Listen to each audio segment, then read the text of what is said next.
All right, so this is the test of the AM8 Pro, and I'm gonna be doing some tapping on the sides of the microphone, and you can probably hear a problem, and I'll talk about it in a bit. But here it is, tapping on the microphone boom arm, and tapping on the lower part of the microphone boom arm, tapping on the second part of it, going up to the other side, tapping this side, tapping the microphone itself on either side, and then I'm just gonna move around and see if you guys hear that at all. Just bring it back down, see if y'all hear that at all. Now I'm going to switch to the AM8, the old model. All right, so we're on the older model. I'm going to tap on the other sides of the microphone, tap on the top, tap on the yoke, tap on the side, the bottom of the yoke, all the way down, tap on the bottom, tap on the second part, all the way down to the bottom, to the base, and come back up, tap on the sides, and tap on the other side of the yoke, all the way up to the top, tap on this side of the yoke, and there you go. All right, so there you go. That's the test of the AM8 Pro versus the old one. And I just want to say both microphones are EQ'd. I do have an AC unit going on in the back as well, so you can kind of hear that probably going through. And I'm going to go ahead and turn it off because I want to talk to you guys about my thoughts and opinions of both microphones. I think the old one still sounds great, still sounds good. Obviously, this is through XLR. This is not through USB. Because I have plenty of XLR interfaces, there's no reason for me to really try USB, because USB, when it comes to stuff, you're going to have to add VSTs, plugins, all that stuff through your capture software. And I use OBS. Other people might use Streamlabs OBS or whatever software. So you're going to have to bring in your own noise gates, your noise suppressions, your background noise removal, echo removal, EQing as far as like the curves and stuff goes, where immediately inside of the Beacon software where it's a little bit easier. But here's kind of like the pros and the cons. I use the AM8 extensively back when I first got the microphone in white and black. The black version my wife has, but I use the white one from time to time. And for a good portion there, I was using it until I got the K688, and then I moved up to the Tank 3, and now I got the Tank 1, and I mostly use those at my YouTube studio desk where I record videos. And when I sit down here to live stream, I got me another interface, the Beacon Studio, and I got the Beacon mic to be able to use the Beacon mic over here and then have the Beacon Studio over there to be able to show you guys the waveforms and stuff like that when I'm reviewing microphones. And that brings me to my first thing. When it comes to a microphone like this, or budget microphones, period, I would suggest the Wave XLR. And the reason why I suggest that is because with the Wavelink 2.0, you do have that voice isolation, and it's going to pick up your voice a lot better. And I'm able to boom the microphone completely out of the shot and wherever and still capture my audio. And I'm using other plugins like background noise removal, echo removal, as well as doing an EQ on the microphone itself. So I don't have to do any of that stuff in post as far as like editing the audio and stuff like that. And that's what I'd use. And I would suggest using it for something like this, because these budget, I'm not saying cheap, but these budget microphones, you're going to need to do a lot of work to be able to clear up those signals and clear up that stuff, because you're going to get great sound out of the microphone when you're talking to it and stuff like that. And I might have to do a little bit of adjustments to this EQ, but you're going to get really good audio, I would say, from a microphone like this, because that's what FIFINE's known for. The downsides is when you're using budget gear or wherever, there's always something that you're sacrificing, so to speak. It's a bad term, but lack of a better word, you're sacrificing. What you're sacrificing here is handling noise. And like I said, you heard both the handling noise for both microphones, but in my personal opinion, this one is a little bit more. And it's because I think, I know the fact of the capsule is different, as well as the microphone is beefier. There's a lot more stuff going on inside and components and stuff. But just looking at the capsules, this one is definitely bigger. I can see the reason why it's called a Pro, because if you're going to use the USB feature, you're going to get a lot more control than you did on the old one, in my personal opinion, and it's going to be a lot more intuitive. My thing is that you're probably going to still want to use XLR, because that's going to give you the best signal to noise ratio, as well as just a better clean signal as far as like your voice and everything, especially for live streaming or recording videos. And I would suggest doing that. And if you get an XLR interface, go with something that's a little bit better, in my personal opinion, than the Beacon Studio, like the Wave XLR, because you can add not only their VSTs, but their party VSTs to get rid of a lot of that noise that you're hearing as far as like me tapping and stuff like that, the handling noise. You can get rid of a lot of it because I've done it with the older one and with other budget microphones because I used the Wave XLR for a long time.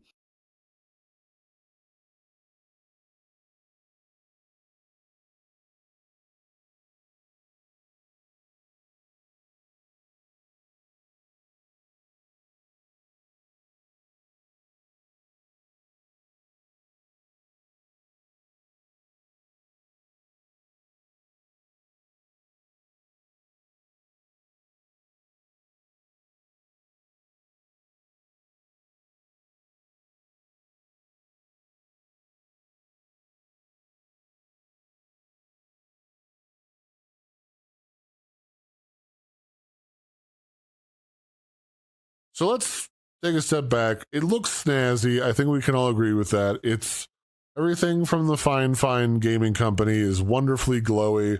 It'll definitely keep your gamer street cred up. But what does it sound like? Because it doesn't matter how cool it looks if it sounds like a toaster oven. So this is what it sounds like when you run the microphone, just raw, straight out of the computer. I will note that this is actually running through this software that comes with it, the FIFINE Genie, where you can do things like it has more information about some of their other products that you can get, but it's also got a mixer for mixing your different media inputs on your computer. It's got a control of all your lights, but what I was really interested in is down here, there's different hardware configurations. You just select whatever device you have plugged in, and you can do things like turn on automatic noise reduction. You can also control the light switch to have a certain pattern, but I don't really care. You can also control your input volumes. This will be reflected both here and also it'll animate on your microphone as it turns up and down the volume, which is cool. This allows you to dynamically control all of those features, and you can also do some EQ adjustments here as well on the back end. So with that in mind, I turned on the noise reduction, and this is what it sounds like with the built-in noise reduction. You don't have to have other like paid for or additional software. It comes free with the microphone. This is a raw audio sample from the AM8 Pro microphone using the built-in noise suppression software that comes with all of the FIFINE microphones. So that sounds pretty good, just like right off the bat. I would say if I was going to do any type of additional filtering, I would probably do a little bit of bass boosting. It seems like it needs a little bit of boosting on the lower tones, but not bad. And then here's what it sounds like when it's run through some of my standard editing filters when I publish things on YouTube. And here is a sample of what it sounds like after I've run my audio through some audio filters that mimic what you would do when you're going to put your video up on YouTube or and then again, sounds really good. It's really clean. But what I might do is run it through a compressor to make it sound a little bit more bass boosted. Let's enhance the lows on this. See what it sounds like. And here is a sample of what it sounds like after I've run my audio through some audio filters that mimic what you would do when you're going to put your... Yeah, so if you just gave a little bass boosting, that's honestly all it would need. So that's not too bad. So it sounds pretty good. And as a kit, this whole thing is $100. Actually, right now it's on sale for like $67, so it's pretty good as a deal, honestly. I can't guarantee it'll stay on a sale when you watch this video later, but as far as like value to what you're buying, these are usually pretty good microphones. And this is something new that they've been adding. This is their new software that adds even more control over your audio that comes with your microphones. And this does things like allow you to adjust the EQ of your microphone to do just like I said. You know, you can enhance the lows or the highs by simply dragging up, unlocking this, I guess, first, and then dragging this up or down to adjust the gain and the frequency. You can use this to remove different sounds, to tweak what things sound like. And it's even got some controls over here for you to adjust instead if this is not precise enough for you. You can even adjust your output device through this microphone so that it'll help enhance the audio quality of things like League of Legends, Overwatch 2. Although personally, I don't really get that specific with my audio that I want to edit other games. They got some presets for that here, which is kind of handy. So you can play with EQ or just reset that to default. And then here, the main thing that I really like personally is the fact that you can use this noise reduction in order to remove background noise. Like if I turn this off, you can hear the fact that I've got an air conditioner running in my house because it's going into spring and summer. So that's a constant background noise that you could expect. Fans, televisions, clunking and crunching in your neighbor mowing his lawn outside. So this is a really nice piece of software to have on top of that. And if you really want, it allows you to play around with and mess with the lighting of your device as well for what's, currently plugged in. You can even have it sync to whatever the colors are on screen if you're a streamer. So that's also really cool. A couple different ones that you can do. That one's pretty cool as well. Okay, so RGBs can be, all pretty and everything, but the whole thing about this is a microphone, right? So how does it sound? Mic test, 1, 2, 3. Mic test, 1, 2, 3. Peter Piper picked a pepper. Peter went down to the pond to pick up Jill to pick some peppers. How does the mic sound right here? I am on the XLR. USB is only connected for the RGB lights. That was only to get the RGB goodness on the microphone itself to go with the RGB right here. I'm going to tell you right now, this mic is pretty sensitive as far as direction goes. You kind of need this mic here. This is still going to be a well-rounded microphone, but you got to make sure you're not moving around too much around out here, because if you do, then you're going to get a lot of ups and downs in your audio. Other than that, this mic sounds really, really good. Mic test, 1, 2, 3. Mic test, 1, 2, 3. Peter Piper picked a pepper. Peter went down to the pond to pick up Jill to pick some peppers. So here, I'm going to go ahead and move the mic back for me a little bit. I had the volume turned up a little bit, which is really, really cool, by the way. If you watch when I turn the knob, you'll watch the green dial.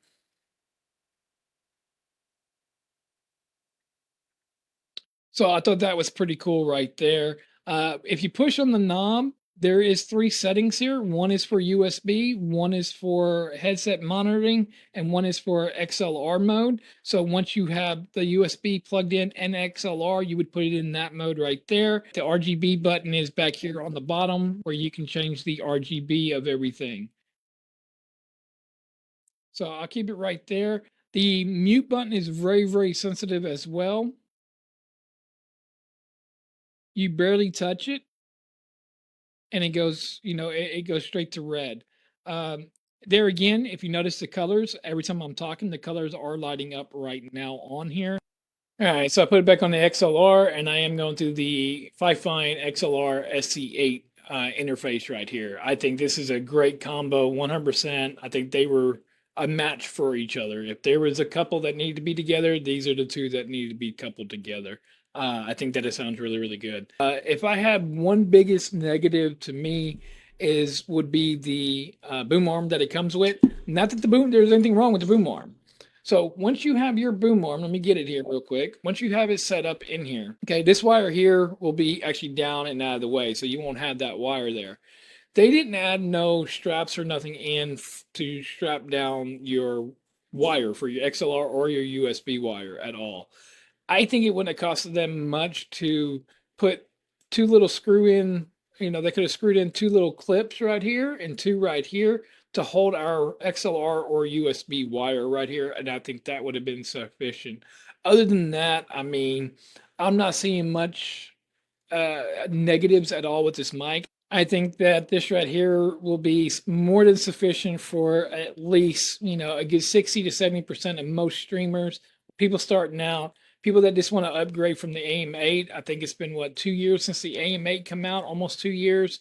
So these are some improvements. And once again, with these improvements that it made, I think it makes it a really good, well-rounded microphone for anyone's need. Podcasting, streaming, gaming, recording, whatever you need to do. Hopefully this helped your buying decision. Again, when I go look at reviews, I like to look at video reviews instead of just a written review. I like to see a product in action. So hopefully you got something out of this video and it helped you with your buying decision. Okay, we're reporting on the Amplagame AM8 PROT. That would be the AM8 PROT by FIFINE. FIFINE seems to be putting out some fairly decent pieces of equipment. I've seen a few other ones. This one is exceptional in quality. I'm giving it 5 stars because of mainly, honestly, despite all of the glitter, the fun things that come with it, the mic is really a good mic. It sounds incredible. Great voice quality, large diaphragm, 1.25 inches, I believe, is what that size is, and great foam cover, really nice material. This is not cheesy, okay? Also, the metal construction of the arm is incredible. This is a great piece of equipment as far as sturdiness. You can move this all over the place without much consequence, okay? Any consequence. And you can set it so that you can indeed move the parts around. But I'm getting an excellent signal from this into my board via the XLR cable and the USB. Now, there's a couple of USBs that come with this. They're really long, sturdy USB cables. They're not cheesy either, they didn't chintz on those. This is a light setup, which is, I know it's bling. For those of you who do live video streaming and podcasting, this kind of thing is cool. I don't really care as much because I have a studio. And so, but there's a couple of buttons where you can change the options, of course, on the lighting. And, have it do tricks for you, things like that. So, that's all cool. It's great. The XLR is an excellent input going to the board. Like I said, the sound on this is, it's just great. One of the features I like about it is the mute button. I found out the mute button doesn't mute anywhere else except right on the word mute, and I find that very nicely engineered so that you don't accidentally, touch something here. See, I'm touching the screen and it's not muting until I hit right on the word, which is great, okay? The other thing is, too, this arm has a really nice smooth motion, and there's no noise to it.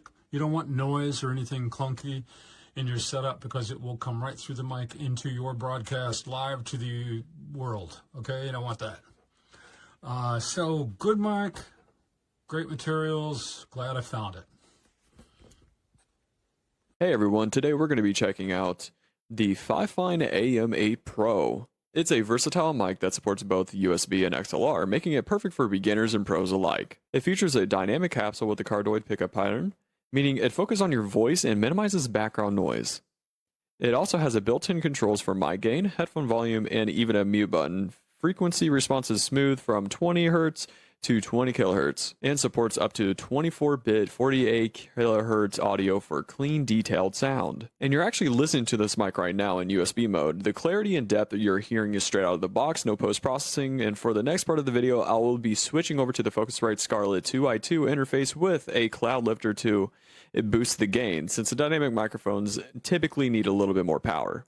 Now we are pretty much in XLR mode. I am right now paired with my Focusrite Scarlett 2i2, and that is also paired with the cloud lifter that you can get for $149 on Amazon. Now, if you're looking for a microphone that can definitely handle streaming, podcasting, or music recording, this one's a solid choice for the price. I genuinely hope that this helped you to pretty much find out the overall sound and what sound you can get out of this microphone via USB or via XLR. And thank you so much for watching this review. I am out.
Just want to capture how good the RGB looks.